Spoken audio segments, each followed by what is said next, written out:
آپ صلی اللہ علیہ وسلم کے جو دادا تھے کس طریقے سے اللہ سبحانہ تعالیٰ نے ان کو چنا، اور پھر وہ سردار تھے مکہ کے. اور عبد المطلب کے بارے میں ہم نے یہ بھی پڑھا کہ رسول صلی اللہ علیہ وسلم سے وہ کتنی زیادہ محبت کرتے تھے. اور انہوں نے پھر اسی کے دوران جو ہے ہم نے پورا ایک قصہ پڑھا تھا ابرہا کا، کہ جو یہ رسول صلی اللہ علیہ وسلم کی جب پیدائش ہوئی تھی اسی سال ابرہا نے جیسے کوشش کی تھی مکہ کو ڈھانے کی، تو اللہ سبحانہ تعالیٰ نے اپنے گھر کی کیسے حفاظت کی، وہ سب اگر آپ کو یاد ہو ہم نے کیا تھا. اور اگر آپ میں سے میں یہ صرف تھوڑے سے پوائنٹس اس لیے بتا رہی ہوں کہ باقی آپ سب لوگ جو اپنی کتاب میں جا کے پڑھ بھی سکتے ہیں، ٹھیک ہے. اور پھر عبد المطلب نے کس طریقے سے جو ہے اللہ سبحانہ تعالیٰ نے اس گھر کی حفاظت کی، اور تمام پورے لشکر کو تباہ کر دیا گیا ابرہا کے. اور رسول صلی اللہ علیہ وسلم سے خاص ان کی محبت تھی، کیونکہ انہوں نے قسم کھائی تھی کہ اللہ تعالیٰ اگر مجھے 10 بیٹے دے گا تو میں اس میں سے ایک بیٹا اللہ کی راہ پہ قربان کر دوں گا، ٹھیک ہے. اور پھر اس کے بعد جو ہے اللہ سبحانہ تعالیٰ نے ان کو بیٹا عطا فرمائے.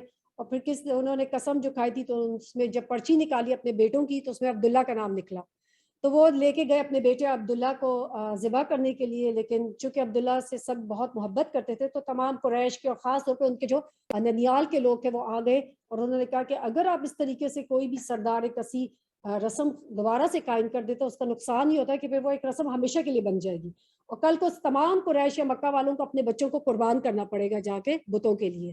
تو انہوں نے اس چیز سے روک دیا. اور پھر اس طریقے سے وہ ایک وہ کہتے ہیں نا کہ جو ہاروسکوپ بتانے والی عورت تھی اس کے پاس گئے، جو مستقبل کا حال بتاتی تھی اس کے پاس گئے. اس وقت عربوں میں یہ رسم تھی کہ وہ اس طرح کی عورتوں کے پاس جاتے تھے.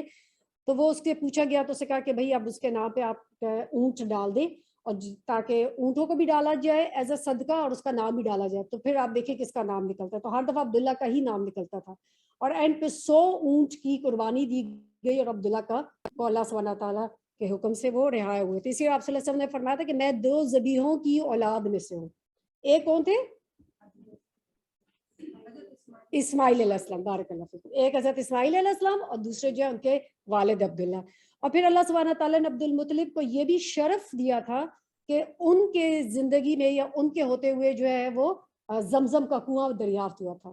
یعنی جب عربوں میں پرانے اس میں بہت سال پہلے کوئی 300 ساڑھے 300 سال پہلے جب عربوں میں بہت سارے لوگ جنگوں میں واپس گئے تھے جیسے پرانے لوگ، تو انہوں نے کیا کیا تھا، جاتے ہوئے عربوں اس میں زمزم کا کنواں جو ہے وہ بند کر دیا تھا، اور اس میں کچھ کعبہ کے بڑے بڑے جو سونے کے ہرن تھے وہ سب چیزیں ڈال کے اور اس کو بند کر کے چلے گئے. تو کتنے سال تک کسی کو نہیں پتا تھا کہ وہ زمزم کا کنواں کہاں ہے. اور پھر اللہ سبحانہ تعالیٰ کے حکم سے پھر یہ زمزم کا کنواں جو عبد المطلب کو خواب میں دکھایا گیا، اور یہ اللہ تعالیٰ کا شرف تھا کہ ان کو پھر یہ اور پھر جب باقی قریش والوں نے کہا کہ ہمیں بھی اس میں ساتھی بنائیے تو انہوں نے کہا نہیں، اللہ سبحانہ تعالیٰ نے خاص میرے لیے مخصوص کیا ہے. تو ان کو پھر یہ اجازت تھی کہ جس کو چاہے اس کے لیے پانی پلا سکتے ہیں. پھر آپ صلی اللہ علیہ وسلم کے والد عبداللہ کی کس طریقے سے وہ سفر پہ گئے اور انہوں نے مدینہ میں جا کے آپ صلی اللہ علیہ وسلم کی والدہ آمنہ کے ساتھ جو ہے وہ شادی کی. اور پھر اسی سفر میں وہ کہیں وہ بیمار ہو گئے اور بہت ینگ ایج تھی. یعنی آج ہم سوچتے ہیں اگر کوئی 25 سال میں 24 سال میں کوئی فوت ہو جاتا ہے تو it's a very young age. تو اسی عمر میں پھر ان کا بیمار ہو گئے اور وہ فوت ہو گئے تھے. پھر ان کے بعد آپ صلی اللہ علیہ وسلم کی پیدائش ہوئی. پھر آپ صلی اللہ علیہ وسلم کی پیدائش کے بعد جو ہے آپ صلی اللہ علیہ وسلم جو ہے ان کو کس طریقے سے ان کے سب سے پہلے کس نے آپ صلی اللہ علیہ وسلم کو دودھ پلایا تھا؟ سویبہ. ٹھیک ہے، کیا کہتے ہیں؟ سویبہ. سب سے پہلے جو دودھ پلایا تھا وہ عبد المطلب کی لونڈی تھی سویبہ. ہم اس کو صوبیہ کہتے ہیں لیکن دیٹ ورڈ از سویبہ. انہوں نے دودھ پلایا تھا. اور پھر سویبہ کے بعد جو ہے انہوں نے بلکہ حضرت حمزہ رضی اللہ عنہ کو بھی دودھ پلایا تھا. تو حضرت حمزہ آپ صلی اللہ علیہ وسلم کے چچا بھی تھے اور رضائی بھائی بھی تھے، کیونکہ ایج میں بہت کم ڈفرنس تھا دونوں کے. اور پھر اس کے بعد جو ہے عربوں میں ایک رسم تھی کہ اپنے بچوں کو وہ کیا کرتے تھے، دے دیتے تھے کہ تاکہ وہ شہر کی جو ایک رونق ہے اور بہت زیادہ وہ جو ہوتی ہے نا کہ اس میں ایک پیور ایک نیچر کے قریب نہیں ہوتے، تو ان کو اپنے بچوں کو بھیج دیتے تھے تاکہ وہ دور جا کے شہر سے ایسی گاؤں وغیرہ میں جیسے آج بھی لوگ کہتے ہیں وہاں کی ہوا صاف ہوتی ہے تو وہاں پہ. اور ایک بہت خاص بات یہ تھی کہ وہاں پہ ان کی زبان بہت صاف ہوتی تھی. آپ دیکھیں کہ ہمارے بھی جب شہر میں جو لوگ ہوں گے ان کی زبان کیا ہوگی، اس کے اندر اردو خالص نہیں ہوگی، سلینگ لینگویج آ جاتی ہے. لیکن جو لوگ باقی باہر کے اس میں علاقوں میں رہتے ہیں دیہات وغیرہ میں ان کی زبان بہت صاف ہوتی ہے. تو اسی طریقے سے خاص اور حلیمہ سعدیہ جو ہے اس کے لیے اللہ سبحانہ تعالیٰ نے ان کو چنا تھا کہ آپ صلی اللہ علیہ وسلم کی پرورش کے لیے. اور حلیمہ سعدیہ کی جو ان کا خاندان تھا وہ مشہور تھا اس بات میں کہ ان کو عربی زبان پہ بہت عبور حاصل تھا، اور ان کی عربی زبان بہت صاف تھی، اس کے اندر کوئی جو ہے سلینگ لینگویج نہیں تھی. اور پھر اس طریقے سے آپ صلی اللہ علیہ وسلم ان کے پاس رہے، اور اسی دوران جو ہے آپ صلی اللہ علیہ وسلم کے وہ جو واقعہ ہوا تھا کہ جب ان کا سینہ چاک کر کیا گیا تھا، وہ اپنے کچھ بچوں کے ساتھ، جیسے حضرت حلیمہ سعدیہ کے کچھ بچوں کے ساتھ کھیل رہے تھے، تو جبرائیل علیہ السلام آئے اور ان کو لٹا کے اور ان کا سینہ چاک کیا گیا اور آپ کا دل نکالا گیا، اس کو دھو کر اور پھر دوبارہ سے ڈال کے اور پھر آپ کو سی دیا گیا. تو پھر اس کے بعد جو ہے اور ویسے بھی بسائڈ دیٹ حضرت حلیمہ سعدیہ یہی فرماتی ہیں کہ جب اللہ کے رسول صلی اللہ علیہ وسلم ان کے گھر میں، حلیمہ سعدیہ فرماتی ہیں کہ آئے تھے تو ان کے گھر میں جو ان کے بہت ہی برے حالات تھے، فقر تھا، وہ سب خوشحالی میں بدل گیا. یعنی وہ اونٹنی کہ جو کبھی دودھ نہیں دیتی تھی وہ بھی ایسے دودھ دیتی تھی، بکریاں ایسے دودھ دیتی تھی کہ ہم پیٹ بھر کے میرے بچے جو ہے ہم سوتے تھے. تو ان کو اس چیز کا احساس ہو گیا تھا کہ اللہ کے رسول صلی اللہ علیہ وسلم کے اندر کوئی ایک خاص بات ہے، there is something جو اس کے ساتھ ریلیٹڈ ہے. آپ صلی اللہ علیہ وسلم کی وہ سب نے آپ نے سنا ہوا ہوگا کہ آپ صلی اللہ علیہ وسلم کی والدہ نے کہا تھا کہ جب آپ صلی اللہ علیہ وسلم پیدا ہوئے تھے تو میرے جسم سے لے کے شام تک کے محل جو ہے وہ روشن ہو گئے تھے، ایک ایسا ایک نور نکلا تھا میرے جسم سے. ٹھیک ہے، تو یہ آپ صلی اللہ علیہ وسلم کی وہ خصوصیات میں سے تھا. پھر آپ صلی اللہ علیہ وسلم 6 سال کے تھے تو آپ کی ماں کا انتقال ہو گیا. پھر آپ کے دادا نے آپ کی کفالت کر لی، اور آپ کی دادا آپ سے بہت محبت کرتے تھے، لیکن آپ 8 سال کے ہوئے تو آپ کے دادا کا بھی انتقال ہو گیا. پھر اس کے بعد آپ کے چچا ابو طالب نے آپ کی کفالت کی. ابو طالب جب تک زندہ تھے آپ صلی اللہ علیہ وسلم کی ہر وقت انہوں نے حفاظت کی تھی. and سبحان اللہ، جسٹ امیجن کہ ابو طالب خود ایمان نہیں لے کر آئے تھے، لیکن باوجود اس کے کہ ایمان نہیں لے کر آئے تھے پھر بھی آپ صلی اللہ علیہ وسلم کی انہوں نے ساری زندگی آپ صلی اللہ علیہ وسلم کی حفاظت کی تھی. تو جب وہ فوت بھی ہو رہے تھے تو اس میں ایک ایڈ کرتی جو تو آپ صلی اللہ علیہ وسلم کو بہت زیادہ اس چیز پہ زور دیتے تھے. آگے انشاءاللہ ہم پڑھیں گے کہ آپ کسی طریقے سے کلمہ پڑھ لیں تو میں اللہ تعالیٰ سے آپ کی سفارش کروں گا. لیکن اس وقت ابو جہل اور دوسرے لوگ عتبہ وغیرہ آ گئے اور انہوں نے کہا کہ کیا اب تم جو ہے جا کے اپنے آبا اجداد کے دین کو چھوڑ کے اب جو ہے نئے دین پہ فوت ہو؟ تو نے کہا کہ مجھے پتا ہے کہ آپ صحیح کہہ رہے ہیں، آپ صلی اللہ علیہ وسلم سے فرمایا، لیکن میں پسند کرتا ہوں کہ میں عبد المطلب کے دین پہ فوت ہوں. اور پھر اس طریقے سے وہ شرک میں فوت ہوئے تھے. اب آپ صلی اللہ علیہ وسلم کی زندگی میں 2 واقعات ہوئے تھے جو ہمیں پیچھے ہسٹری سے پتہ لگتے ہیں. یاد ہے کہ آپ صلی اللہ علیہ وسلم کی ماضی کی جو زندگی ہے نبوت سے پہلے کی، اس کے بارے میں ہم بہت کچھ نہیں جانتے. کچھ ایسے واقعات ہیں جو ہسٹری میں ریکارڈ کیے جاتے ہیں، ادروائز بہت زیادہ آپ کو کوئی ایسے واقعات نہیں ملیں گے. اور جو بہت سارے لوگ رسول صلی اللہ علیہ وسلم کے بارے میں جو لکھتے ہیں، علماء کہتے ہیں واللہ عالم وہ کہاں سے لکھتے ہیں، واللہ اللہ کے رسول صلی اللہ علیہ وسلم کے زندگی کے کچھ ہی ایسے واقعات ہیں. اور اس کے لیے اسی لیے بہترین کتاب کیا ہے؟ رحیق المختوم. تمام آپ سوچیں کہ جتنی بھی سیرہ کی کتابیں لکھی گئی ہیں ان میں سے سب سے اوتھینٹک چیزیں اٹھا کے رحیق المختوم میں ڈالی گئی ہیں، سب اوتھینٹک قصے. اور پھر اس کی آسان ورژن آپ کے پاس ہے، دیٹ از تجلیات نبوت. کیونکہ اس میں تھوڑی سی اردو ڈیفیکلٹ ہے، اس میں اردو جو ہے وہ آسان طریقے سے، یہ ان کا نیا ورژن ہے، اس لیے آپ تجلیات نبوت سے فائدہ حاصل کریں. آپ کی زندگی کے 2 واقعات ہیں جس میں جنگ فجار تھی، ٹھیک ہے، اور پھر ایک ہوئی تھی حلف الفضول. ٹھیک ہے، حلف فضول کیا تھا کہ جس میں آپ تمام قریش نے یہ حلف اٹھایا تھا کہ کوئی بھی اگر شخص جس کے ساتھ ناانصافی کی گئی تو اس کی تمام قریش والے یا تمام مکہ والے مل کے مدد کریں گے. ٹھیک ہے، یہ تو اس پہ ایک حلف اٹھایا گیا تھا، ایک ٹریٹی ہوئی تھی.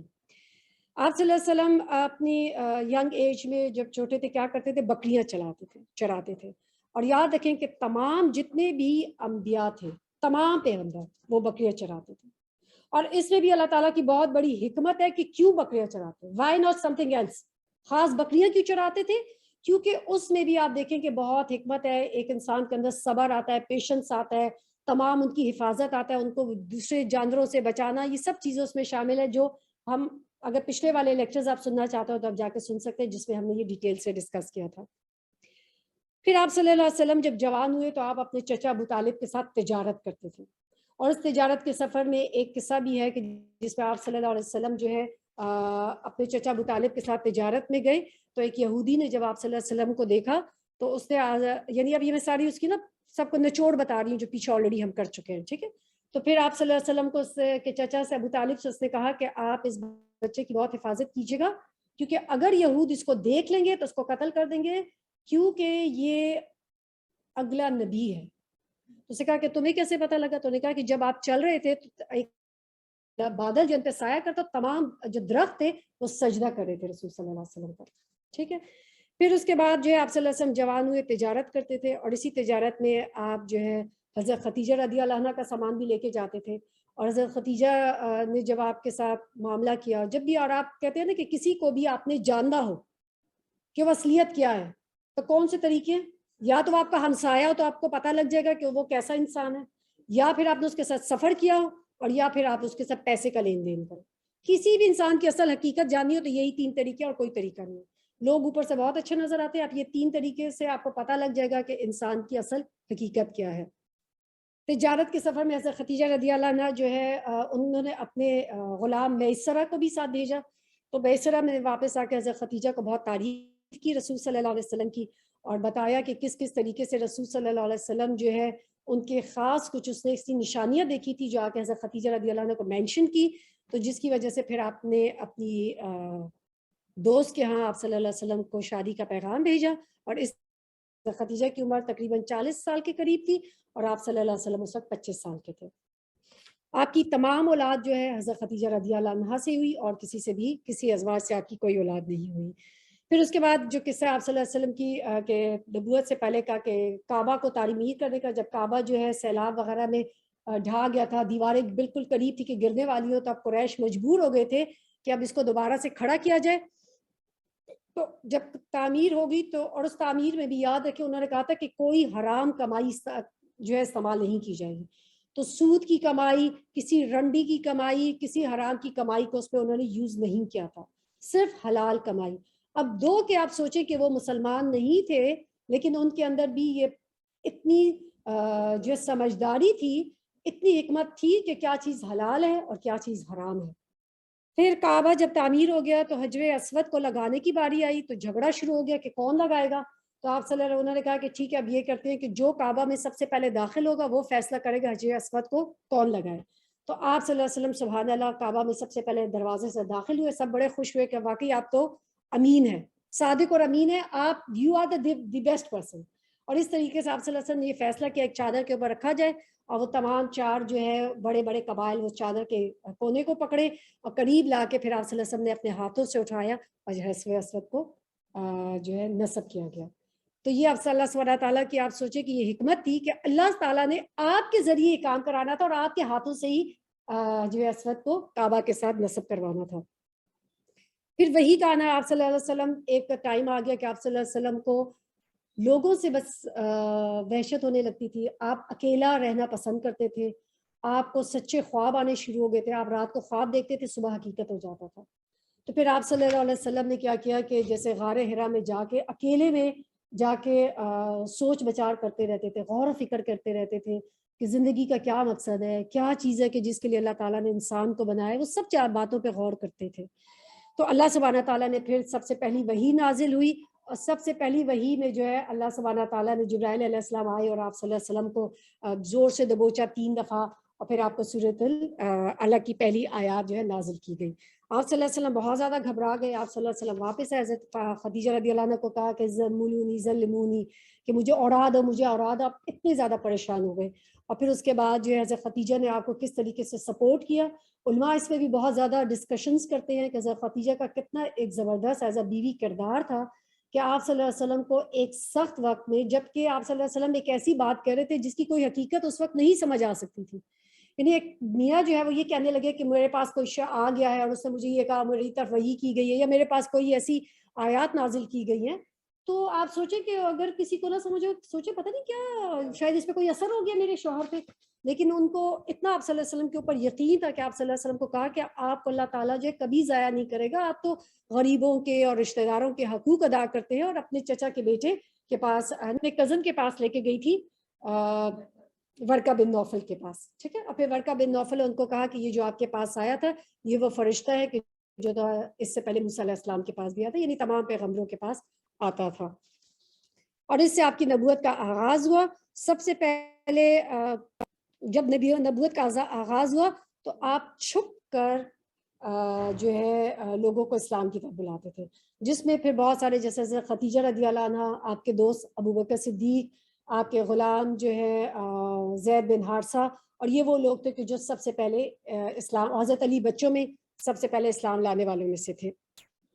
پھر اس کے بعد جو ہے کہ جب یہ پہلا دور تھا کہ جس میں چونکہ اس چیز کا ڈر تھا کہ کسی کو اگر پتہ نہیں کہ بھئی لوگوں کا کیا ری ایکشن ہوگا، تو اللہ تعالیٰ کا حکم تھا کہ آپ صرف چھپ کر تبلیغ کریں گے، اور دارالارقم کے اندر چھپ کے تبلیغ کی جاتی تھی، کسی کو اوپنلی نہیں پتا تھا۔ دارالارقم کہاں پر تھا؟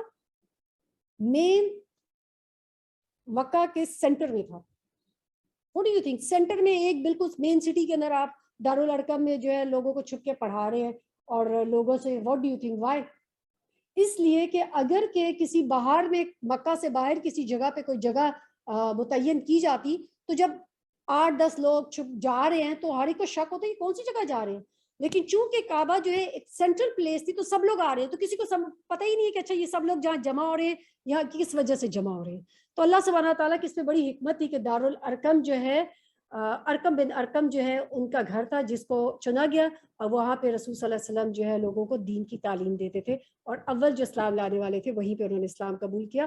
اور پھر اس کے بعد سیکنڈ دور شروع ہوا جس میں اللہ تعالیٰ کا حکم ہوا کہ اب جو ہے آپ اوپن تبلیغ کریں، اپنے رشتہ داروں کو بلائیں، اور تمام جو ہے مکہ میں پھر آپ صلی اللہ علیہ وسلم نے تبلیغ شروع کی، اور کس کس طریقے سے آپ صلی اللہ علیہ وسلم کا اس میں مذاق اڑائے گا، آپ صلی اللہ علیہ وسلم کے اوپر باتیں کسنا، اور آپ کے بارے میں لوگوں کے دلوں میں شک و شبہات ڈالنا، اور پھر اس کے بعد یہ ہے کہ گالیاں دینا، اور رسول صلی اللہ علیہ وسلم کو کیسے اذیت دی جاتی تھی، یہ سب جو ہے انشاءاللہ آج بھی پڑھیں گے، اور کچھ آلریڈی ہم پہلے پڑھ چکے ہیں۔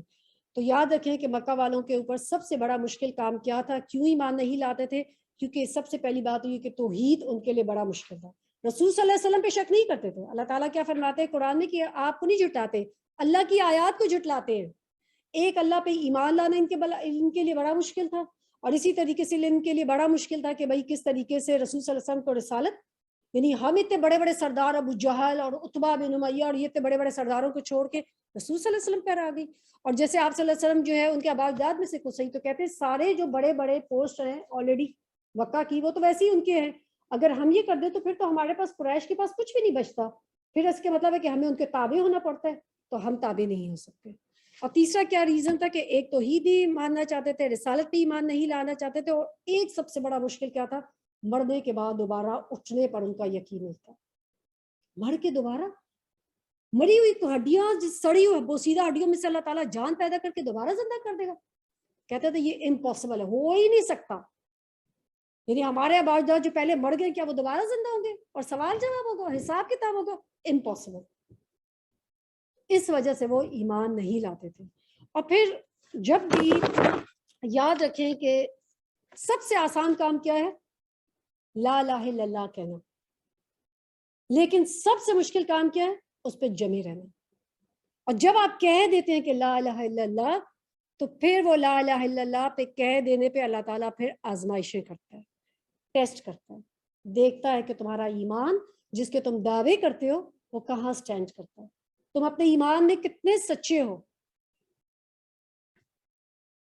تو پیج نمبر جو ہے آپ کے پاس یہ ہے نا، مسلمانوں کو تعذیب، یہ کتاب ہے جس کا نام ہے تجلیات نبوت، مولانا صفی الرحمن مبارک پوری کی ہے۔ مسلمانوں کو تعذیب، اس منصوبے کے تحت مسلمانوں کو ایسی ایسی تکلیفیں دی گئیں کہ ان کے تصور سے رونگٹے کھڑے ہو جاتے ہیں اور دل شک ہو جاتا ہے۔ مثلا حضرت بلال بن رباح رضی اللہ عنہ امیہ بن خلف کے غلام تھے۔ امیہ ان کے گلے میں رسی ڈال کر بچوں کے حوالے کر دیتا اور وہ انہیں کھینچتے پھرتے۔ اس دوران حضرت بلال رضی اللہ عنہ احد احد کہتے رہتے۔ اس کے علاوہ امیہ ان کو دوپہر کی چلچلاتی ہوئی دھوپ میں لے جا کر جلتی ریت یا پتھر پر ڈال کر سینے پر بھاری پتھر رکھوا دیتا، پھر کہتا یا تو محمد کے ساتھ کفر کر یا اس کا انکار کر، یعنی اور لات اور عزا کی پوجا کر، یا اس حالت میں پڑا پڑا مر جا۔ ابو لال کیا کہتے رہتے؟ احد احد۔ سب سے زیادہ جس کو ٹارچر کیا گیا ہے نا وہ حضرت بلال رضی اللہ عنہ۔ عربوں میں کیا ہوتا تھا کہ ان لوگوں کو تو ٹارچر نہیں کر سکتے تھے جو ان کے بڑے بڑے لوگ تھے، ٹھیک ہے، جن کے پیچھے ایک قبائل کی یا پورے ان کی اپنی بیک ہوتی تھی، ٹھیک ہے. عربوں کے اندر بھی ہر قبیلہ جو ہے اپنے لوگوں کی حفاظت کرتا تھا، ٹھیک ہے، ان کو کوئی نقصان نہیں دے سکتا تھا. لیکن جو غلام تھے ان کی تو حفاظت کرنے والا کوئی نہیں تھا. تو غلام لوگوں کے اوپر سب سے زیادہ جو ہے وہ ظلم ہوتا تھا. اور جو مولا آتے تھے ان کے اوپر، مولا کون ہوتے؟ جو آزاد کردہ غلام ہوتے ہیں، ٹھیک ہے، ان پہ بہت زیادہ ظلم ہوتا تھا کیونکہ ان کے پیچھے حفاظت کرنے والا کوئی نہیں ہوتا تھا. اور پھر ان میں بھی خاص وہ جو وہ غلام تھے کہ جو بہت، جیسے حضرت بلال کے بارے میں تھا کہ حضرت بلال تو ہے جو وہ حبشی تھے، یعنی ٹھیک ہے. تو اس لیے ان کے پیچھے بیک نہ ہونے کی وجہ سے کیا ہو گیا تھا کہ ان پر سب سے زیادہ، اور ان کے بعد امیہ بن خلف جو تھا وہ سب سے زیادہ ظالم تھا. جو ہے عمر بن عاص جو ہے وہ تب اسلام نہیں لائے تھے. تو وہ کہتے تھے کہ میں دیکھتا تھا کہ حضرت بلال کے اوپر اس طریقے سے گرم پتھر رکھ دیا جاتا تھا کہ اگر میں اپنے پکانے والا گوشت اس پتھر پہ رکھ دیتا تو وہ بھی پک جاتا. اور پھر اس کے بعد کیا کرتے تھے، وہ کہتے تھے، ایک حسان بن ثابت جو ہے وہ مدینہ سے تب اسلام نہیں قبول کیا تھا، تو وہ کہتے تھے تب بھی لوگ مدینہ سے مکہ آتے تھے طواف کرنے کے لیے. تو وہ کہتے تھے جب میں آتا تھا تو میرے کانوں میں صرف ان کے چیخنے کی آواز آتی تھی حضرت بلال کی، اور امیہ بن خلف ان کو اذیت دے رہا ہوتا تھا، اور مجھے یہ آواز تو نہیں آتی تھی کہ وہ کیا کہہ رہے، کیونکہ وہ جو کہتا تھا کہ تم محمد صلی اللہ علیہ وسلم کا انکار کرو، لیکن مجھے صرف بلال کی آواز آتی تھی. وہ کیا کہتا تھا؟ احد احد، کہ میں ایک اللہ ایک ہے، اللہ ایک ہے. ایک روز ابو بکر رضی اللہ عنہ گزرے اور انہیں اسی طرح اذیت دی جا رہی تھی، تو انہیں خرید کر اللہ کے لیے آزاد کر دیا. سب سے زیادہ جنہوں نے آزاد کیا تھا غلام وہ حضرت ابو بکر صدیق رضی اللہ عنہ تھے. اور آپ دیکھیں کہ اللہ سبحانہ تعالیٰ کی نظر میں انسان کا غلام ہونا، فقیر ہونا، غریب ہونا میٹر نہیں کرتا. اللہ تعالیٰ کیا چیز دیکھتا ہے؟ اللہ تعالیٰ لوگوں کے دل کے اندر کا ایمان دیکھتا ہے. اور آپ صلی اللہ علیہ وسلم کی حدیث آپ نے سنی ہوگی کہ آپ صلی اللہ علیہ وسلم نے کیا فرمایا تھا کہ بلال میں نے تمہیں رات کو اپنے آگے جنت میں تمہارے قدموں کی آواز سنی ہے. کس کی آواز سنتے ہیں آپ؟ قدموں کی، جس سے آپ محبت کرتے ہیں. آپ جس سے محبت کرتے ہیں اگر اندر آئے گا نا تو اس کے قدموں کی آواز سے آپ چاپ سے سمجھ جائیں گے یہ انسان گھر میں آ رہا ہے. اور پھر جب وحی ہوئی تھی جس میں کہ آذان کے بارے میں کلمات اللہ تعالیٰ نے صحابہ کو وحی کیے تھے، یاد رکھیں صحابہ کو بتا الہام کیے گئے تھے وہ الفاظ جو ہے آذان کے. ایک وحی ہوتی ہے کہ جو پیغمبر پہ ہوتی ہے، ٹھیک ہے، وہ ڈیفرنٹ وحی ہے، اور ایک وہ ہوتا ہے کہ جس وحی کو کہتے ہیں وہ الہام، وحی الہام. تو الہام کیے گئے صحابہ کو الفاظ کہ جس میں اذان کے الفاظ تھے. تو آپ صلی اللہ علیہ وسلم کو جب آ کے صحابی نے بتایا تو آپ صلی اللہ علیہ وسلم نے فرمایا کہ جاؤ بلال کو بتا دو، کیونکہ بلال کی آواز بہت اچھی ہے تاکہ وہ اذان دے لوگوں کو بلائے. تو آپ کی آواز اتنی خوبصورت تھی کہ جب آپ اذان دیتے تو آپ صلی اللہ علیہ وسلم کیا کہتے تھے؟ بلال اذان دو تاکہ ہم نماز سے اپنی آنکھیں ٹھنڈی کریں. سب سے بڑا درجہ کس کا ہے؟ مؤذن کا. جب وہ اذان دیتا ہے تو چرند پرند انسان جن living thing non living thing, پتھر درخت پتے ہر چیز اس کے حق میں قیامت والے دن گواہی دے گا اس کے ایمان کی. اتنا بڑا درجہ مؤذن کا. اور آپ صلی اللہ علیہ وسلم نے فرمایا تھا کہ مؤذن کیا ہوتے ہیں؟ لمبی گردن والے ہوں گے. تو اس کا یہ مطلب نہیں کہ ان کی گردن لمبی ہوگی، اس کا مطلب یہ ہے کہ ان کا شرف زیادہ ہوگا، ان کا رتبہ زیادہ ہوگا، ان کو آنریبل کیا جائے گا، ان کو رسپیکٹ دی جائے گی سب سے زیادہ. ہم نے بھی بات کی تھی کہ وہ گواہی دے گی ہر چیز اس شخص کے لیے کہ جو اذان دیتا ہے. اور بلال رضی اللہ عنہ 5 دفعہ اذان دیتے تھے اور آپ صلی اللہ علیہ وسلم وہ اذان سنتے تھے. تو جس کی گواہی رسول صلی اللہ علیہ وسلم دیں گے تو سوچے کتنی بڑی گواہی ہوگی کہ آپ صلی اللہ علیہ وسلم ہر روز 5 دفعہ ان کی اذان سن رہے اور ان کے حق میں گواہی دیں گے. اللہ سبحانہ تعالیٰ جو ہے پھر درجات جب بلند کرتا ہے نا تو وہ درجات بلند کرنے کے بہت ریزنز ہوتے ہیں، ایسے ہی نہیں درجات بلند ہو جاتے. پھر اس کے بعد عامر بن بحیرہ رضی اللہ عنہ کو اس قدر مارا جاتا اور اذیت دی جاتی کہ ان کی عقل جاتی رہتی اور انہیں کچھ بھی سمجھ نہیں آتا تھا کہ وہ کیا کہہ رہے ہیں. اتنا مارا جاتا تھا کہ جیسے کسی شخص کو کہہ دو نا کہ کچھ ان کو اتنا مارا جاتا تھا کہ ان سے کہا جاتا تھا کہ تم کہتے ہو کہ تم لات کی تمہارا خدا ہے، تو کہتے تھے ہاں ہے. یعنی علماء کہتے کہ ان کو اتنا مارا جاتا کہ اگر وہ چونٹی پھرتی ہوئی ہو نا تو اسے کہا جائے کہ یہ تمہارا خدا ہے تو کہہ دے کہ ہاں چونٹی میرا خدا ہے. اس طریقے سے ان کی عقل جو ہے وہ زائل ہو جاتی تھی، اتنا مارتے تھے ان کو. ابو فقیہ ابو فقیہ رضی اللہ عنہ جن کا نام افلاح تھا، جو قبیلہ ازد کے رہنے والے اور قبیلہ بنو عبدالدار کے غلام تھے، ان کے پاؤں میں لوہے کی بیڑیاں پہنا کر دوپہر کی چلچلاتی دھوپ میں نکالتے اور کپڑے اتار کر جلتی ریت پر یا پتھر پر لٹا دیتے اور اوپر سے اتنا بھاری پتھر رکھ دیتے کہ وہ ہل نہ سکے، اور اتنی دیر تک کسی حالت میں چھوڑے رکھتے کہ عقل کھو جاتی۔ انہیں مسلسل اس طرح اذیتیں دی جاتی رہیں یہاں تک کہ دوسری ہجرت حبشہ میں وہ بھی ہجرت کر گئے۔ ایک بار اسی طرح ان کا بازو رسی میں بند کر گھسیٹتے ہوئے لے جایا گیا اور جلتی ہوئی زمین پر ڈال کر ان کا گلا دبایا گیا کہ سمجھا گیا کہ وہ مر گئے ہیں۔ اس دوران ابو بکر رضی اللہ عنہ وہاں سے گزرے تو انہیں خرید کر اللہ کے لیے آزاد کر دیا۔ اب سمجھ آئے ابو بکر کا درجہ کیوں بلند ہے؟ ان کے والد کیا کہتے تھے ابو قحافہ، یہ کیا تم غریب غریب جو غلاموں کو آزاد کر کے جو ہے، اس سے اچھا تم کسی اچھے اس پہ کرو جو تو کل کو تمہیں فائدہ بھی دے۔ لیکن وہ کس کے لیے کام کرتے تھے؟ اللہ کے لیے، وہ اللہ کے لیے فوکس تھے۔ اور حضرت بلال کے بارے میں کیا کہا جاتا تھا کہ یعنی آپ سوچیں کہ کسی کو اتنا ٹارچر کرتے تھے، جیسے ہم نے ان صحابی کے بارے میں بھی پڑھا کہ فقیہ رضی اللہ عنہ اور حضرت بلال، کہ آپ سوچیں کہ ان کے گلے میں رسیاں ڈال کے اور جو چھوٹے چھوٹے بچے ہوتے ہیں نا گلی والے، ان کے ہاتھ میں دے دیے تھے چلو لے کے بھگاؤ۔ آج ہم کسی جانور کو بھی اس طریقے سے نہیں ٹریٹ کرتے جس طریقے سے اس وقت صحابہ کو کیا جاتا تھا۔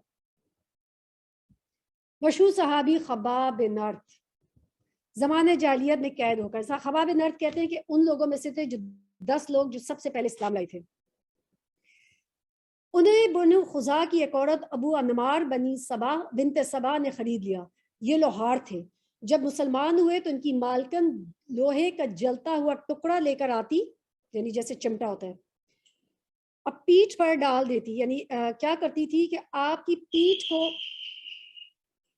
پیٹھ کو جو ہے اس لوہے کے چمٹے کے ساتھ جلاتی تھی۔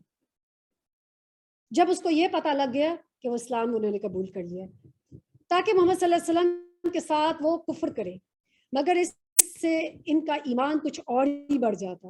انہیں مشرکین بھی سزائیں دیتے، کبھی گردن مڑوڑتے، کبھی بال نوچتے، کئی بار تو جلتے ہوئے کوئلوں پر ڈال کر سینے پر بھاری پتھر رکھ کر دیتے تاکہ وہ اٹھ نہ سکے۔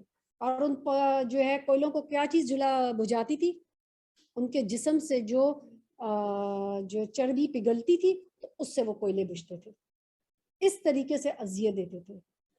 اور خباب بن ارت جب سخت اذیت دی جا رہی ہوتی تھی نا، تو جب وہ وہاں آپ صلی اللہ علیہ وسلم جب ان کے قریب سے گزرتے تھے تو آپ صلی اللہ علیہ وسلم ان کے لیے دعا کرتے تھے کہ اللہ تعالیٰ خباب کی مدد کر۔ اور پھر آپ دیکھیں کہ اللہ سبحانہ تعالیٰ کیسے مدد کرتا ہے۔ خباب بن ارت جو ہیں، ان کی جو مالکن تھی ام انمار کو ایک سر کی بیماری ہو گئی۔ تو سر کی بیماری جب ہوئی تو طبیب نے کہا کہ اس کا صرف یہ علاج ہے کہ آپ کو جو ہے لوہا جو ہے وہ لگایا جائے سر پہ اور آپ کی پیٹھ پہ، صرف آپ کا یہ علاج ہے کہ شاید آپ کی وہ جو کیونکہ ان کو اس طرح تکلیف ہوتی تھی جیسے گڑگی کترا تڑپتا ہے نا، اس طریقے سے وہ تڑپتی تھی۔ تو علاج یہ بتایا گیا کہ آپ کو لوہے کے ساتھ جلایا جائے۔ جو آج بھی ایسے ہوتا ہے نا کہ کچھ لوگ جو ہے اپنے زخموں کو بند کرنے کے لیے وہ جلایا جاتا ہے لوہے سے، بالکل کوٹرائزیشن، بالکل۔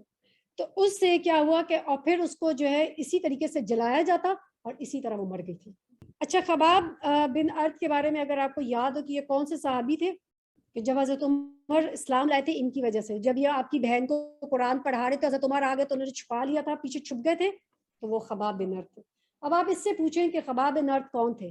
ایک غلام تھے، لیکن علم کا درجہ دیکھیں کہ کتنا پڑھنے لکھنے کا شوق ہے کہ حضرت عمر کی بہن اور ان کے جو بہنوئی تھے ان کو پڑھا رہے تھے بیٹھ کے، قرآن کی آیات سکھا رہے تھے۔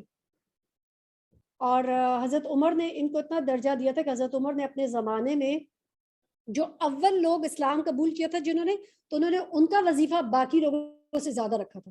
تو خباب بن ارت ان لوگوں میں سے تھے جن کا سب سے زیادہ وظیفہ تھا، کہتے اتنا مالدار تھے کہ ان کا اتنا بڑا گھر اور کتنا، لیکن اس کو کیا تھا، صرف اور صرف مسکینوں فقیروں پہ اپنا تمام مال خرچ کرتے تھے۔ اور جب وفات پا رہے تھے تو سخت رو رہے تھے، تو ان کے بچوں نے پوچھا کہ آپ رو رہے ہیں، کہ آپ کو مرنا نہیں؟ کہتے میں تو اس بات پہ رو رہا ہوں کہ میں نے یہ گھر بنا لیا اور میرے لیے خوبصورت کفن تیار ہے، اور مجھ سے بہتر تو مصعب بن عمیر تھا کہ جب وہ فوت ہوئے تو ان کے لیے جو ہے اتنا کفن نہیں تھا کہ سر ڈھاکو تو پاؤں ننگے ہوتے تھے, پاؤں پہ رکھو تو سر ننگا ہوتا تھا. پھر اس کے بعد جو ہے اگلی والے ہیں حضرت زنیرہ رضی اللہ عنہا. ایک رومی لونڈی تھی, وہ مسلمان ہوئی تو انہیں اللہ کی راہ میں اس قدر تکلیفیں دی گئی کہ وہ اندھی ہو گئی. اس پر ان سے کہا گیا کہ تمہیں لات و عزا کی مار پڑ گئی ہے. تو انہوں نے کہا واللہ انہوں نے میرا کچھ نہیں بگاڑ سکتے, یہ تو اللہ کی طرف سے ہے اور اگر وہ چاہے تو اسے دور کر سکتا ہے. دوسرے دن صبح ہوئی تو واقعی اللہ نے ان کی نگاہ پلٹا دی. اس پر مشرکین کہنے لگے یہ تو محمد کا ایک جادو ہے صلی اللہ علیہ وآلہ وسلم. عبیس رضی اللہ عنہ بنو زہرہ کی ایک لونڈی تھی. ان کا مالک اسود بن عبد غیوس انہیں ستایا کرتا تھا. یہ رسول صلی اللہ علیہ وسلم کا بڑا کٹر دشمن تھا اور آپ صلی اللہ علیہ وسلم کا مذاق اڑایا کرتا تھا. بنو عدی کے عمر بن معمل کی ایک لونڈی مسلمان ہوئی تو انہیں عمر بن خطاب ستایا کرتے تھے. عمر بن خطاب کون ہے؟ حضرت عمر بن خطاب ان کو ستایا کرتے تھے. کیوں؟ کیونکہ وہ بھی مسلمان نہیں ہوئے تھے. چنانچہ نے اتنا مارتے کہ تھک جاتے اور پھر چھوڑ کر کہتے میں نے کسی مروت کی بنا پر نہیں بلکہ مارتے مارتے اکتا گیا ہوں اس لیے چھوڑ دیا ہے.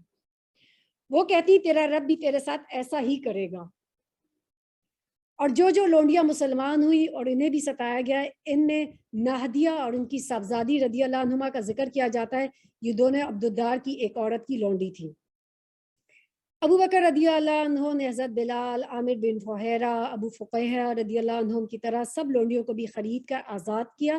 اس پر ان کے والد ابو قحافہ نے بطور عتاب یعنی ڈانٹتے ہوئے کہا کہ میں دیکھتا ہوں کہ تم کمزور گردنیں آزاد کر رہے ہو, اگر طاقتور مردوں کو آزاد کرتے تو وہ تمہارا بچاؤ بھی کر سکتے.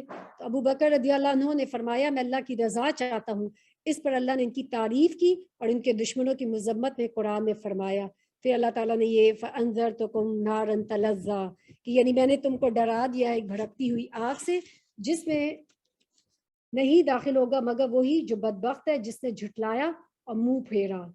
یعنی یہ کون تھا؟ امیہ بن خلف اور اس کے جیسے تمام وہ لوگ. اور اس سے وہ پرہیزگار بچا لیا گیا جو اپنا مال پاکیزگی الذی یؤتی مالہ یتزکیٰ وہ اپنے آپ کو پاک کرنے کے لیے مال خرچ کرتا ہے. وما لأحد عندہ من نعمت تجزیٰ الا ابتغاء وجہ ربہ الاعلی ولسوف یرضیٰ. اور اس پر کسی کا احسان نہیں ہے, اس کا بدلہ دیا جا رہا ہے بلکہ اس کا مقصد محض اپنے پروردگار کی خوشنودی حاصل کرنا ہے اور یقیناً وہ راضی ہو جائے گا. اور یہ ہے ابو بکر صدیق رضی اللہ عنہ, اللہ ان سے بھی راضی ہو اور انہوں نے جو غلام و لونڈیوں کو آزاد کیا ان سے بھی اور تمام صحابہ کرام سے بھی. اس کے علاوہ ہیں عمار بن یاسر اور ان کے والدین کو بھی سزائیں دی گئیں. وہ بنو مخزوم کے اتحادی یعنی حلیف تھے, مینز ان کے اتحادی تھے, جن کا سردار کون تھا؟ ابو جہل. چنانچہ اس کی سرکردگی میں یہ اس قبیلے والے ان لوگوں کو سخت دھوپ کے وقت ابتھا میں یعنی ابتہ جو ہے ایک وادی کا نام ہے میں لے کر جاتے اور اس گرمی میں تپاتے. اس حالت میں رسول صلی اللہ علیہ وسلم ان کے پاس سے گزرتے تو فرماتے آل یاسر صبر کرنا, تمہارا ٹھکانہ جنت ہے, اے اللہ آل یاسر کو بخش دے. اس طرح عذاب سہتے سہتے یاسر اس دنیا سے چل برسے. وہ قبیلہ مزمج اور ایک شاخ انس سے تعلق رکھتے تھے. ان کے والد کا نام عامر اور دادا کا نام مالک تھا. حضرت عمار کی والدہ کا نام سمیہ بنت خیاط تھا. وہ ابو حذیفہ مخزومی کی لونڈی تھی, بہت بوڑھی اور کمزور ہو چکی تھی. انہیں کمبخت ابو جہل نے شرمگاہ میں نیزہ مارا اور اس سے وہ شہید ہو گئی اور یہ اسلام کی سب سے پہلی شہیدہ ہے. جنت کیسے ملتی ہے؟ اتنی آسانی سے نہیں ملتی. اب آپ دیکھیں کہ اس طریقے سے کس طریقے سے ان لوگوں نے جنت کمانے کے لیے کیا کیا محنتیں کی. باقی رہا عمار تو عذاب ان کی برداشت سے باہر ہو گیا. مشکین سخت گرمی کے دنوں میں کبھی انہیں لوہے کی ذرہ پہنا دیتے, کبھی سینے پر سرخ بھاری پتھر رکھ دیتے, کبھی پانی میں ڈبو دیتے, یہاں تک کہ ایک روز انہوں نے مجبوراً ان کے مطلب کی بات کہہ دی لیکن دل ایمان سے بھرا ہوا تھا. اس پر اللہ تعالیٰ نے یہ آیت نازل فرمائی کہ من کفر باللہ من بعد ایمانہ الا من اکرہ وقلبہ مطمئن بالایمان ولکن من شرح بالکفر صدرا فعلیہم غضب من اللہ ولہم عذاب عظیم. جس شخص کو کفر پر مجبور کیا گیا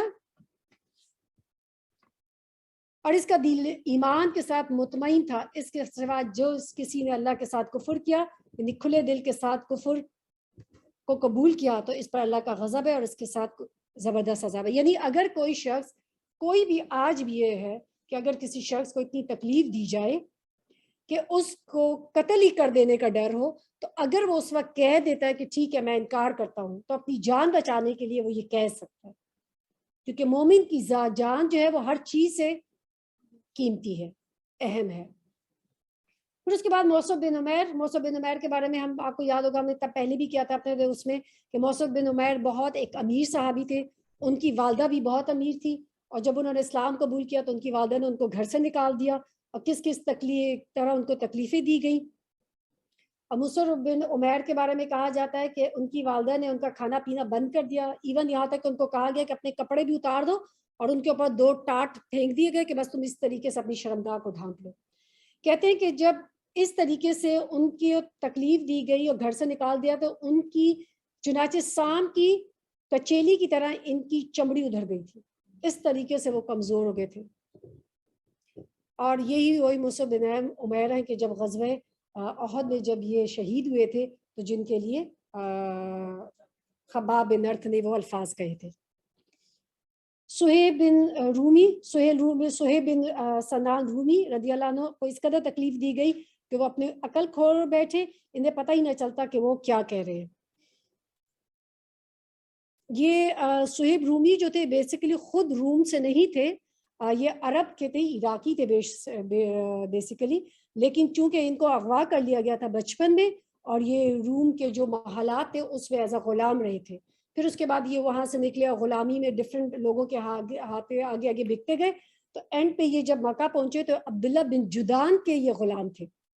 جب عبداللہ بن جدان مر گیا تو پھر یہ آزاد ہو گئے. ٹھیک ہے, لیکن باوجود اس کے, کیونکہ عبداللہ بن جدان جو تھا وہ ایک ظالم نہیں تھا, بہت ہی رحم دل انسان تھا, تو ان پہ ظلم نہیں کرتا تھا, اور یہاں تک کہ اس نے اپنی تجارت میں آپ کو بہت زیادہ شامل کر لیا تھا.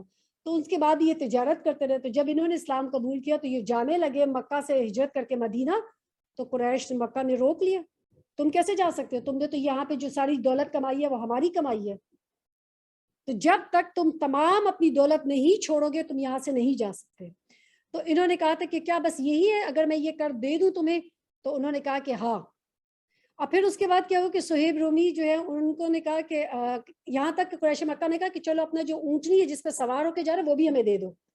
تو ان کو جو ہے انہوں نے اپنی اونٹنی بھی چھوڑ دی, اپنا مال بھی دے دیا, اور پھر ان کو بتا دیا کہ میں اپنا مال کہاں دفن کر کے آیا ہوں مکہ میں. اور پھر پیدل یہ مکہ سے سخت شدید گرمی میں یہ پیدل گئے تھے مدینہ ہجرت کر کے. جب یہ مدینہ پہنچے تو رسول صلی اللہ علیہ وسلم جو ہے وہ بیٹھے ہوئے تھے مسجد میں. تو آپ صلی اللہ علیہ وسلم جب وہ پہنچے تو سخت شدید ان کا برا حال تھا گرمی سے, اور پاؤں چھالے چھالے ہو گئے. تو آپ صلی اللہ علیہ وسلم ان کو اپنے ہاتھوں سے پانی پلایا. تو انہوں نے کہا موصب بن عمیر سے, سوری یہ سہیب رومی سے کہا کہ تم نے بہت اچھا جو ہے سودا کیا.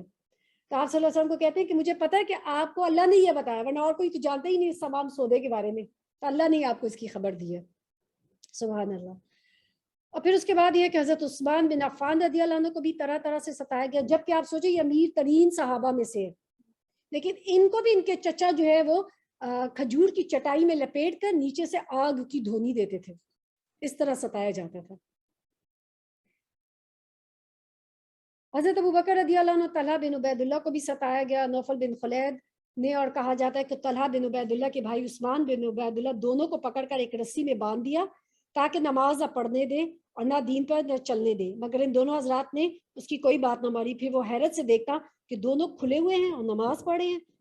چونکہ دونوں ایک ساتھ رسی میں باندھے گئے تھے اس لیے انہیں کریم کہا جاتا ہے, کریم کے بھائی نے ایک ساتھ ملائے گئے. ابو جہل کا حال یہ تھا کہ جب وہ کسی شریف اور بچاؤ کے طاقت رکھنے والے آدمی کے اسلام لانے کی خبر سنتا تو اسے ڈانٹتا, پھٹکارتا, دھمکیاں دیتا, مال اور عزت کے سخت نقصان پہنچاؤں گا اس طرح کی دھمکیاں دیتا, اور اگر کمزور آدمی اسلام لاتا تو اسے خوب مارتا اور دوسروں کو بھی اس کی شے دیتا. اور آپ دیکھیں کہ ابھی سب سے پہلے بھی ہم نے پڑھا کہ حضرت سمیہ کو کس طریقے سے اس نے ان کی شرمگاہ میں نظام آ کے شہید کر دیا تھا. یہ زیادتیاں تو کمزور اور عام مسلمانوں کے ساتھ ہو رہی تھی, لیکن بڑوں معزز لوگوں میں سے بھی مشرکین کو ہاتھ اٹھانے سے پہلے بار بار, یعنی اب بڑے جو لوگ تھے ان کو ہاتھ اٹھاتے ہوئے ڈرتے تھے. ٹھیک ہے, کیوں؟ ان کے پیچھے اپنے قبیلے کی سپورٹ تھی، بیک تھی، تو اس کے لیے وہ پھر ان کو نہیں نقصان دے سکتے تھے۔ اب آزمائش کیوں آتی ہے؟ کیوں اللہ تعالیٰ بندوں کو آزماتا ہے؟ اب آپ سوچیں صحابہ جو تمام چنے ہوئے لوگ تھے، کیوں ان پہ تکلیفیں آئی تھیں؟ چاہے وہ ہم پیچھے دیکھتے ہیں موسیٰ علیہ السلام، عیسیٰ علیہ السلام، کہ اس میں سب پڑھتے ہیں، کیوں اللہ تعالیٰ کسی بھی کو آزمائش دیتا ہے؟ کیونکہ یاد رکھیں سب سے پہلی بات، اللہ جس سے محبت کرتا ہے نا اسے آزمائش میں مبتلا کرتا ہے۔ ہم کس کو سمجھتے ہیں کہ اللہ تعالیٰ کی محبت، اگر اللہ تعالیٰ مجھے مال دے رہا ہے تو اس کا مطلب اللہ مجھ سے راضی ہے، مجھ سے بڑی محبت کرتا ہے۔ اللہ تعالیٰ جو ہے اگر مجھے دنیا میں نواز رہے، صحت دے رہا ہے، اولاد دے رہا ہے، مال دے رہا ہے، تو اس کا مطلب یہ ہے کہ بس اللہ مجھ سے بڑا خوش ہے۔ لیکن اللہ کی نظر میں دنیا کی کوئی وقت نہیں ہے، حیثیت ہی نہیں ہے۔ اللہ کے سامنے دنیا کی حیثیت ایک مچھر کے پڑ کے برابر بھی نہیں ہے۔ تو اللہ سبحانہ تعالیٰ جب کسی سے محبت کرتا ہے تو اس کو آزمائش میں مبتلا کرتا ہے۔ محمود بن لبید رضی اللہ عنہ سے روایت ہے کہ نبی کریم صلی اللہ علیہ وسلم نے فرمایا کہ اللہ تعالیٰ جب کسی قوم سے محبت کرتا ہے تو انہیں آزمائش میں مبتلا کرتا ہے، پھر جو شخص صبر کرتا ہے اس سے صبر ملتا ہے، اور جو جزا فضا کرتا ہے اس کے لیے جزا فضا ہے۔ اب ہم سب اپنے اپنے گریبان میں جھانکیں نا، اگر کوئی مشکل آتی ہے تو میرا کیا رویہ ہوتا ہے؟ صبر والا کہ جزا فضا؟ ہائے مجھ بھی کیوں تکلیف آ گئی، میرے ساتھ جو ہے میرے بہن بھائی تو بڑے خوش ہیں، ان کے اوپر تو کوئی تکلیف نہیں ہے، جیسے میں نے قرآن کلاس جوائن کی ہے میرے پہ اتنی تکلیفیں آ گئی۔ یا پھر آپ کو لوگ آ کے اس چیز کے لیے کہیں گے دیکھیں تم نے قرآن کلاس جوائن کی ہے کتنی مشکل آ گئی ہے، شوہر ناراض ہو گیا ہے، بچے بھی تم سے سارا وقت خفا رہتے ہیں، سارا وقت اپنی کلاس میں بزی رہتی ہے۔ چاہے کوئی عورت کوئی بھی دنیا کے تمام جو ہے تعلیمات حاصل کر لے، اس پہ کسی کو اعتراض نہیں ہوگا، لیکن آپ جب بھی دین کے لیے نکلے ہر ایک کو ایشو ہو جائے گا۔ اب آپ صحابہ کو چھوڑے کہ اگر ہم سوچیں اگر آج کے دور میں مصعب بن عمیر جیسا کوئی ہوتا اور اپنا سب مال دولت گھر بار چھوڑ کے نکل جاتا تو ہم اس کو کیا سمجھتے تھے؟ کیا پاگل ہے انسان، مجنون ہے یہ؟ لیکن واقعی صحابہ جو ہے وہ کہتے تھے کہ حضرت حسن بصری کہتے ہیں کہ اگر تم صحابہ کے دور میں ہوتے تو تم ان کو مجنون سمجھتے کہ وہ ہر چیز دین کے لیے چھوڑ دیتے تھے۔ پھر اس کے بعد یہ ہے کہ جب اللہ تعالیٰ آزمائش دیتا ہے تو کیا ہوتا ہے؟ یہ درجات کی بلندی کا ذریعہ۔ جب مومن کچھ کرتا رہتا ہے پھر ایک ٹائم آتا ہے کہ اس کے تمام وہ رک جاتی ہے، اب وہ کہیں سے امپروو نہیں کرا تو اللہ تعالیٰ کیا کرتا ہے؟ اس کو تکلیف میں ڈال دیتا ہے۔ اب کیا ہوگا؟ تکلیف آئے گی تو کہتے ہیں نا کہ مومن کو کانٹا بھی چبھتا ہے تو اس کے بدلے اس کے گناہ معاف ہوتے ہیں۔ ابھی پچھلے ہم بخاری کی کلاس میں پڑھے تھے کہ وہ صحابی تھے نا جو اس کے قرآن کے مفسر تھے، نام ایک دم میرے ذہن سے نکل گیا، ٹھیک ہے، تو وہ اس میں ان سے جب انہوں نے جب یہ حدیث سنی نا کہ اللہ تعالیٰ جو ہے گناہ معاف کرتا ہے اگر مومن کو کانٹا بھی چبھے، تو انہوں نے رسول صلی اللہ علیہ وسلم سے پوچھا کہ اگر مجھے بھی کوئی تکلیف ہوگی تو اللہ تعالیٰ میرے گناہ معاف کرے گا؟ ابی بن کعب، ٹھیک ہے، تو آپ صلی اللہ علیہ وسلم نے فرمایا کہ ہاں۔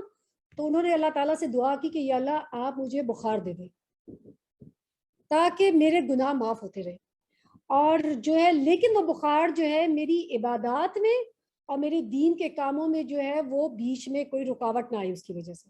تو کہتے ہیں کہ ان کی دعا اللہ تعالیٰ نے قبول کی، اور ابی بن کعب کو مرتے دم تک جو ہے وہ ان کو بخار رہتا تھا، کوئی ان کو ہاتھ لگاتا تھا تو ان کا جسم جل رہا ہوتا تھا، لیکن دین کے کاموں کو ان کو وہ چیز نہیں روک سکے۔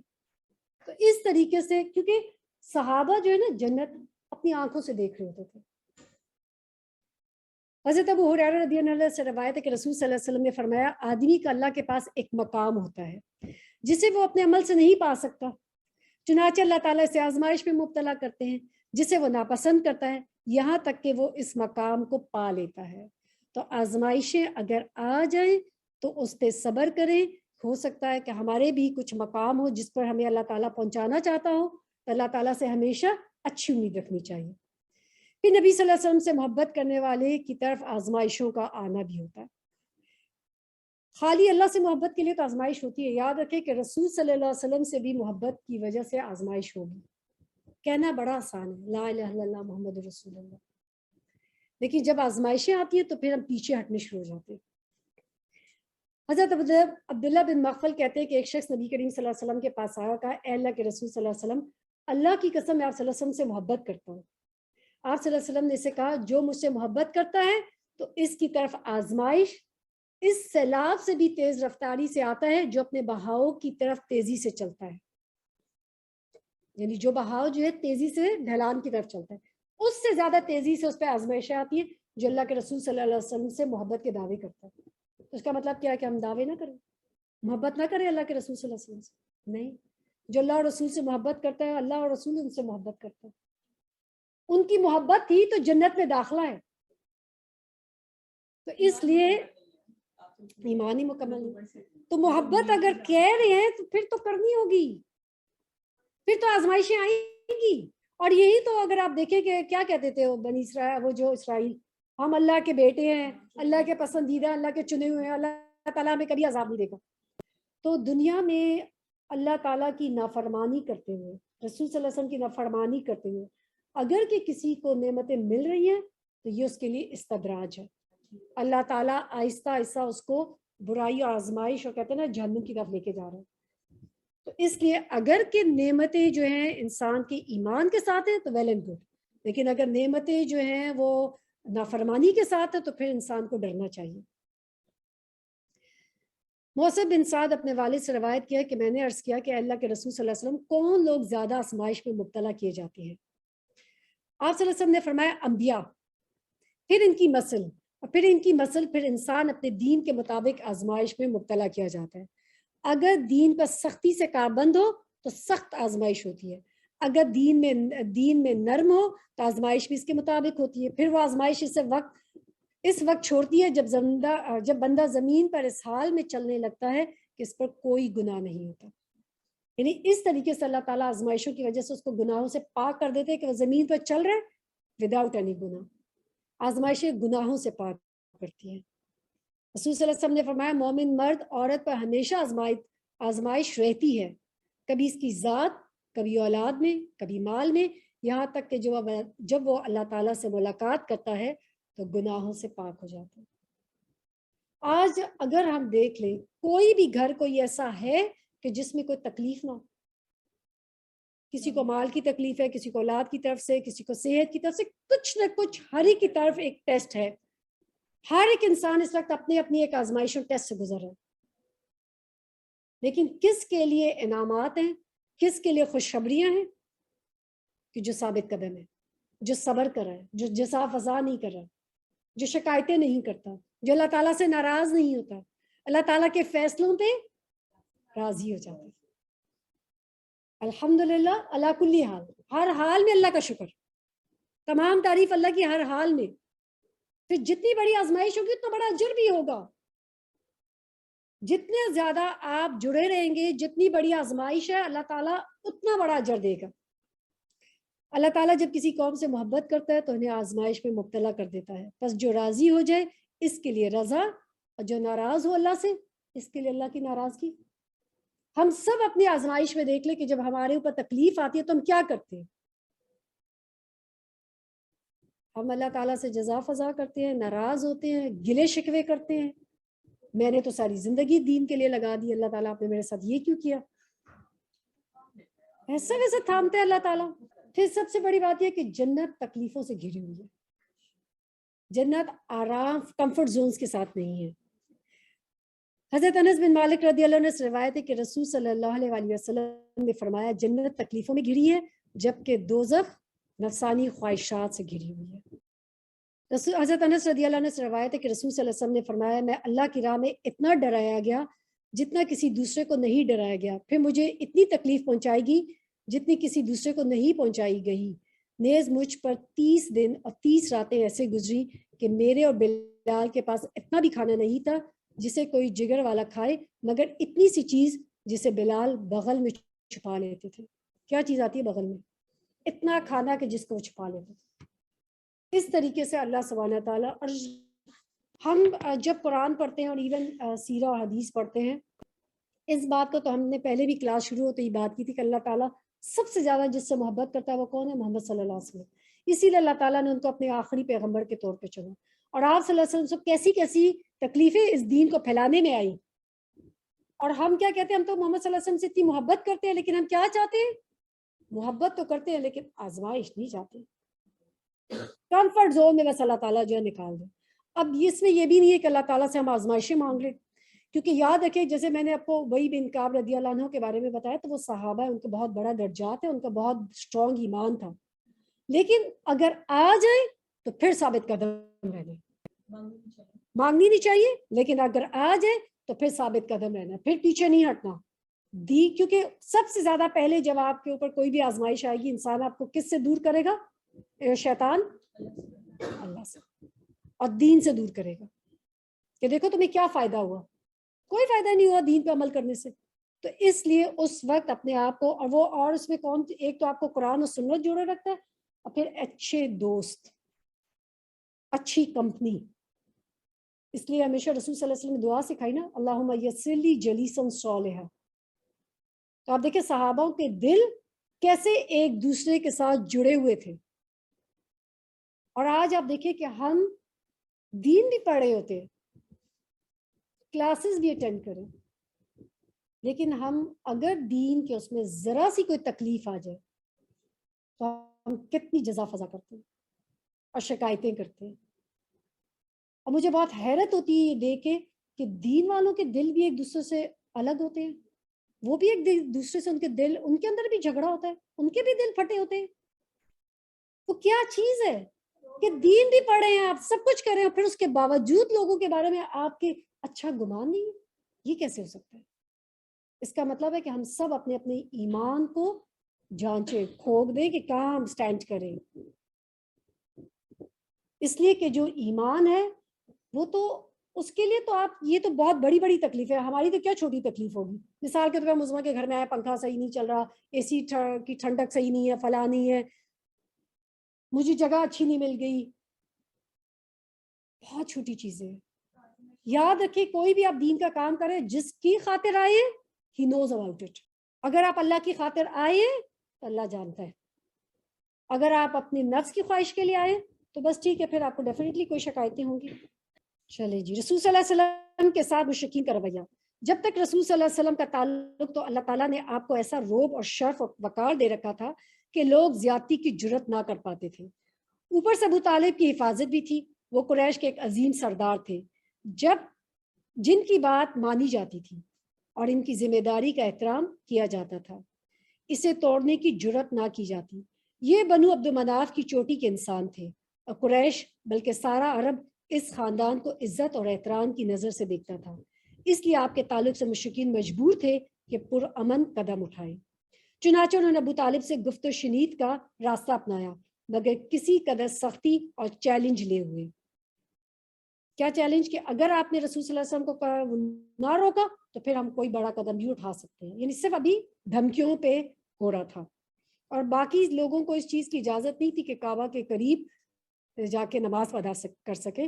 رسول صلی اللہ علیہ وسلم اکیلے تھے جو کعبہ کے پاس جا کے نماز پڑھتے تھے، لیکن ان کے اندر اتنی ہمت نہیں تھی کہ رسول صلی اللہ علیہ وسلم کو روکا جا سکتا. قریش اور ابو طالب کے درمیان. چنانچہ قریش کے اشراف ابو طالب کے پاس آئے اور ان سے کہا، آپ کا بھتیجا ہمارے خداؤں کو برا بھلا کہتا ہے، ہمارے دین پر عیب لگاتا ہے، ہماری عقلوں کو بیوقوف ٹھہراتا ہے اور ہمارے باپ دادوں کو گمراہ کہتا ہے. لہٰذا یا تو آپ اس سے روکیں یا ہمارے اور اس کے درمیان سے ہٹ جائیں، کیونکہ آپ بھی تو ہماری ہی طرح ان سے الگ دین پر ہیں. یعنی آپ دیکھیں کہ ان کی سمارٹنس، کہ آپ کا بھی دین تو وہی ہے جو ہمارا دین ہے، ہم اس سے نپٹ لیں گے. جواب میں ابو طالب نے نرمی سے بات کی اور انہیں خوش اسلوبی سے واپس کر دیا. چنانچہ وہ واپس چلے گئے اور رسول صلی اللہ علیہ وسلم کے دین پر کھلم کھلا کاربند رہ کر اس کی تبلیغ آپ صلی اللہ علیہ وسلم کرتے رہے. چلے ہم یہ ابو طالب کو قریش کی دھمکی اور چیلنج جو ہے نا، انشاءاللہ اس کو اگر اللہ تعالیٰ کی توفیق سے انشاءاللہ نیکسٹ کلاس میں کریں گے. نیکسٹ کلاس ہماری جو ہے یعنی next Wednesday, not this coming Wednesday, اس سے اگلے وینسڈے کی ہوگی، یعنی ہر آلٹرنیٹ وینسڈے ہماری انشاءاللہ کلاس ہوگی. ٹھیک ہے، چلے اللہ تعالیٰ سے دعا ہے کہ اللہ تعالیٰ ہمیں صحیح معنوں میں اللہ کے رسول صلی اللہ علیہ وسلم کی سنت پر عمل کرنے کی توفیق عطا فرمائے. اللہ تعالیٰ ہمیں قرآن پڑھنے کی، رسول صلی اللہ علیہ وسلم کی سیرہ پڑھنے کی، حدیث پڑھنے کی توفیق عطا فرمائے. اور ایک ایک حدیث جو ہم پڑھتے ہیں، ایک ایک قرآن کا حرف پڑھتے ہیں، اللہ تعالیٰ ہمیں بہترین طریقے سے اس پر عمل کرنے کی توفیق عطا فرمائے. اللہ سبحانہ تعالیٰ میں حق حق کر کے دکھائے اور اس کی پیروی کرنے کی توفیق عطا فرمائے، اور باطل باطل کر کے دکھائے اور ہمیں اللہ تعالیٰ سے اجتناب کرنے کی توفیق عطا فرمائے. اللہ تعالیٰ ہمیں نیک و صالحین کے ساتھ جو ہے اللہ تعالیٰ ہمیں صحبت عطا فرمائے. اللہم یسر لی جلیسا صالحا، اللہ تعالیٰ ہمیں نیک دوست عطا فرمائے. اللہ تعالیٰ اسی طریقے سے ہمیں قرآن پڑھنے کی اور اس پر اور حدیث پڑھنے کی اور اس پر عمل کرنے کی توفیق عطا فرمائے کہ جب ہم اللہ تعالیٰ قیامت والے دن اللہ تعالیٰ سے ملاقات کریں اور رسول صلی اللہ علیہ وسلم سے جب حوض کوثر پہ ملاقات کریں تو رسول صلی اللہ علیہ وسلم ہم سے راضی ہوں. تو اللہ تعالیٰ ہمیں بدعات سے بچائے، اللہ تعالیٰ ہمیں رسول صلی اللہ علیہ وسلم کی صحیح سیرہ پہ عمل کرنے کی توفیق عطا فرمائے، اور ہمیں اور ہمارے بچوں اور ہماری نسلوں میں اللہ تعالیٰ جو ہے رسول صلی اللہ علیہ وسلم کی محبت ڈال دے، گھر کر دے. اللہ تعالیٰ ہمارے بچوں کو ہمارے لیے صدقہ جاریہ بنائے اور رسول صلی اللہ علیہ وسلم کے صحیح امتی ہونے کی توفیق عطا فرمائے. آمین یا رب العالمین. ربنا تقبل منا انک انت السمیع العلیم وتب علینا انک انت التواب الرحیم. سبحانک اللہم وبحمدک اشہد ان لا الہ الا انت استغفرک واتوب الیک. السلام علیکم ورحمۃ اللہ وبرکاتہ.